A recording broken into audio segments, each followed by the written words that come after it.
Bonjour chers serviteurs audacieux, bienvenue dans notre émission chrétienne intitulée Le Pain matinal, une émission du ministère Ta Seconde Chance. Je suis Dr Dorian et je vais nous conduire dans la rubrique Exhortation.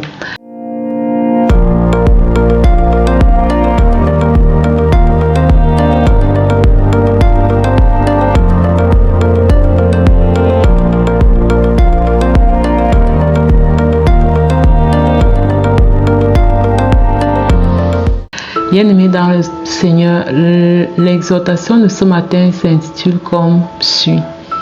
C'est le doigt de Dieu. Le thème de cette exhortation est tiré du livre d'Exode, Exode chapitre 8 au verset 15. Ça c'est quand Moïse et Aaron sont allés pour délivrer le peuple d'Israël et que Pharaon a endurci son cœur. Il a refusé en fait de libérer le peuple d'Israël et Dieu a commencé à multiplier des signes face à Pharaon et à ses serviteurs. Il y a eu des signes que le Seigneur a commencé à manifester pour que Pharaon reconnaisse que Dieu est vraiment Dieu de lui. Il est vraiment Dieu, qu'il est vraiment l'Éternel et qu'il puisse avoir la crainte de son nom et laisser son peuple partir. Sauf que avec tous les signes qu'il y avait, Pharaon, non seulement Pharaon n'était pas effrayé, du moins il n'était pas effrayé par les signes, il n'était pas ébranlé, puisque après la manifestation de ces signes-là, il ne laissait pas toujours partir le peuple d'Israël. Il y a eu par exemple l'eau changée en sang. Il y a eu d'abord les bâtons transformés en serpents. Et Moïse a lancé son bâton, c'est devenu le serpent, et puis les serviteurs, les magiciens au service de Pharaon ont aussi lancé leur bâton, c'est devenu le serpent. Ensuite, il y a eu l'eau transformée en sang. Et les magiciens de Pharaon ont aussi su reproduire ce signe-là. Ensuite, il y a eu les grenouilles. Donc, en fait, c'est que chaque fois que Dieu accomplissait un signe au travers de Aaron et de Moïse pour manifester, pour montrer sa puissance, pour montrer sa toute-puissance, les magiciens de Pharaon répétaient le même signe, comme pour dire à Aaron et Moïse que votre Dieu là vraiment, ce qu'il fait là, nous aussi on peut faire, vous voyez. Maintenant, il y a eu un signe particulier lorsque le Seigneur a manifesté les poux, lorsqu'il a produit les poux en fait. Et il a fait jaillir en Égypte des poux. Les poux étaient sur les hommes, sur les animaux, partout, sur tout le monde, les poux. Mais ça, les magiciens de Pharaon n'ont pas pu reproduire. Les magiciens de Pharaon n'ont pas pu produire les poux. Et ce sont eux-mêmes qui ont dit à Pharaon, c'est le doigt de Dieu. Ça, c'est Exode 8, verset 15. Que c'est le doigt de Dieu. C'est le doigt de Dieu. Même comme après avoir dit ça à Pharaon, ce dernier, son cœur est resté endurci, il n'a pas relâché le peuple. Mais ce que je voudrais attirer notre attention par rapport, c'est le fait que ce soit les magiciens de Pharaon qui viennent dire, en fait, ça c'est le doigt de Dieu. C'est-à-dire que la capacité de produire les poux était au-dessus de leur capacité, au-dessus de ce qu'ils pouvaient faire. Ils ne pouvaient pas le faire, ils ne pouvaient pas reproduire ce signe-là. Et ils ont reconnu devant leur maître, devant Pharaon, que ça c'est le doigt de Dieu. Et le but de parler de ça, c'est quoi, bien-aimé? C'est dire que oui, nous avons tous des combats. Nous avons tous des combats, d'accord? Tu as des combats, j'ai des combats.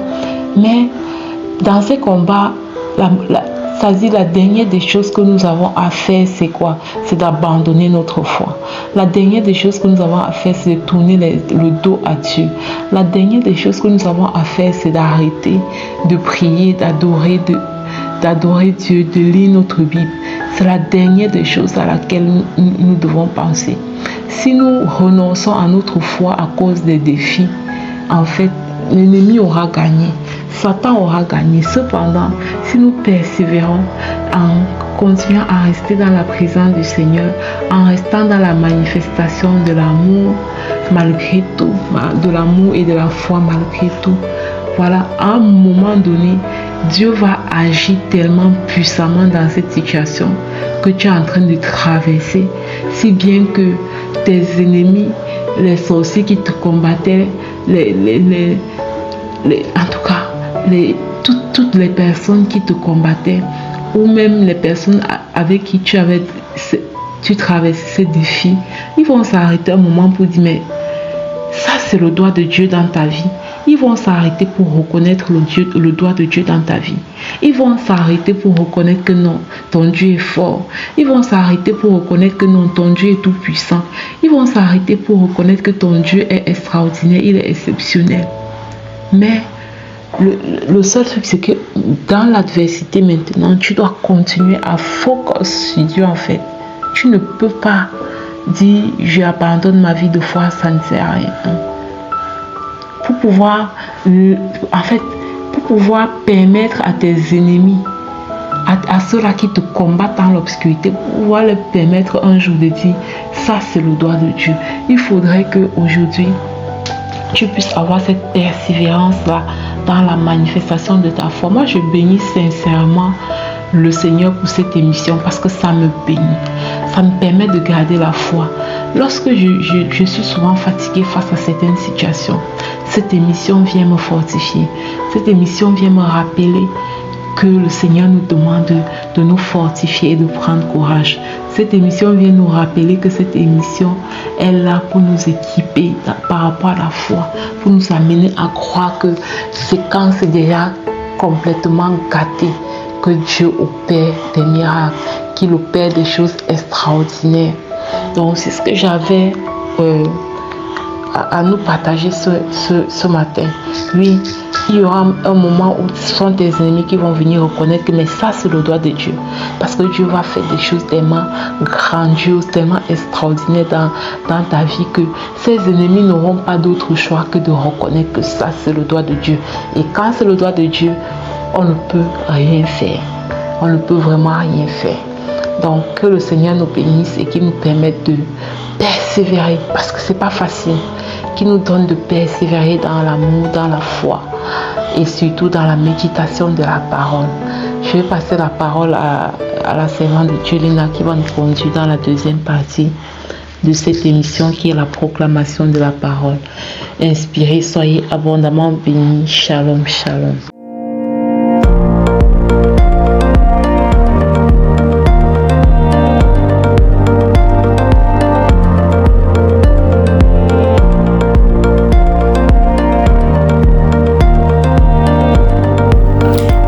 Dans cette deuxième partie de l'émission Le Pain matinal du ministère Ta Seconde Chance, ici Lina pour la parole proclamée et déclarée, la parole envoyée en mission. Bien-aimés, la parole qui nous est donnée aujourd'hui est tirée du livre d'Hébreux au chapitre 3, verset 15. Il est écrit ceci. Aujourd'hui, si vous entendez sa voix, n'endurcissez pas vos cœurs. Bien-aimé, j'aimerais te dire que le Seigneur nous attire de plusieurs manières. La Bible dit que Dieu t'en parle tantôt d'une façon, tantôt d'une autre. Ton Dieu est présent et il t'appelle d'une certaine manière. Il t'appelle au travers de ce frère, cette sœur qui t'exhorte et qui te dit que Jésus est mort pour nous. Il t'appelle au travers de cette exhortation que tu écoutes en ligne. Il t'appelle au travers de cet enseignement que tu as écouté hier. Il t'appelle au travers de la Bible que tu es en train de lire.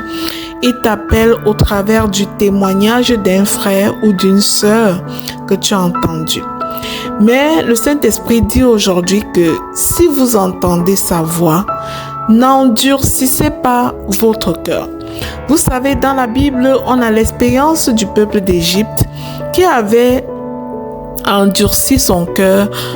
On a l'expérience du peuple hébreu qui avait endurci son cœur dans le désert, malgré que le Seigneur les avait sortis. L'Éternel des armées les avait sortis du pays d'Égypte. Ils ont endurci leur cœur et la conséquence de l'endurcissement de leur cœur a été les 40 années passées au désert. Je ne souhaite pas ceci pour toi, bien-aimé, ce n'est pas ton partage. Nous allons tous ensemble proclamer et déclarer afin d'être obéissants à la voix de Dieu, afin d'abandonner la rébellion et d'être sans résistance face à l'appel de notre Dieu. Je proclame et je déclare qu'aujourd'hui, j'ouvre mon cœur à la voix de Dieu sans résistance ni doute. Je proclame et je déclare que je choisis d'écouter attentivement chaque murmure du Saint-Esprit en moi au nom puissant de Jésus-Christ. Je proclame et je déclare que mon cœur est une terre fertile où la parole de Dieu porte du fruit au nom de Jésus. Je proclame et je déclare que je rejette toute forme d'endurcissement spirituel et je me rends disponible pour le Seigneur au nom puissant de Jésus-Christ. Je proclame et je déclare que quand Dieu parle, je réponds avec obéissance et foi au nom puissant de Jésus. Je proclame et je déclare que je ne repousse pas la correction divine. Je sais qu'elle me façonne à l'image du Christ, au nom puissant de Jésus. Je proclame que je suis sensible à la direction du Saint-Esprit chaque jour. Je ne veux pas retarder l'appel de Dieu dans ma vie, au nom puissant de Jésus. Je déclare que je choisis d'aimer la vérité, même lorsqu'elle me dérange, dans le nom de Jésus. Je déclare et je m'engage que je reste humble et enseignable devant le trône de Dieu au nom puissant de Jésus. Je proclame et je déclare que je rejette la dureté du cœur et je cultive un esprit doux et réceptif dans le nom puissant de Jésus-Christ. Je proclame et j'annonce que je reconnais la voix du bon berger et je le suis avec confiance. Mon Dieu a donné une parole aujourd'hui et je m'y soumets. Il me dit précisément, si vous entendez sa voix, n'endurcissez pas vos cœurs. Je reçois cette instruction et je veille à être attentif à l'appel du Seigneur.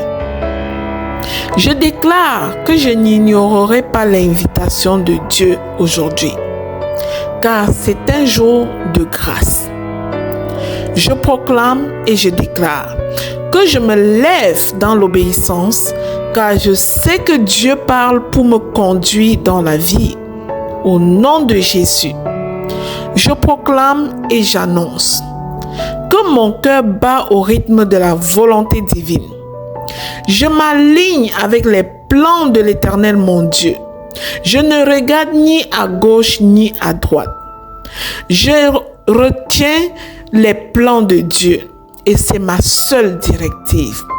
Je reste à l'écoute du Saint-Esprit au nom puissant et glorieux de Jésus-Christ.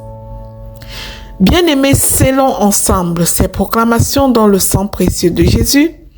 Elles sont oui et amen dans ma vie personnelle, oui et amen dans ta vie, oui et amen dans la vie de chaque bien-aimé qui va proclamer et déclarer après nous.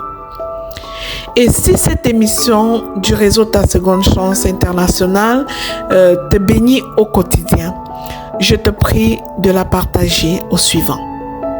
Nous sommes tous appelés à contribuer à l'œuvre de l'évangélisation par ces petits gestes. abonne-toi avant de quitter. Amen, amen, amen.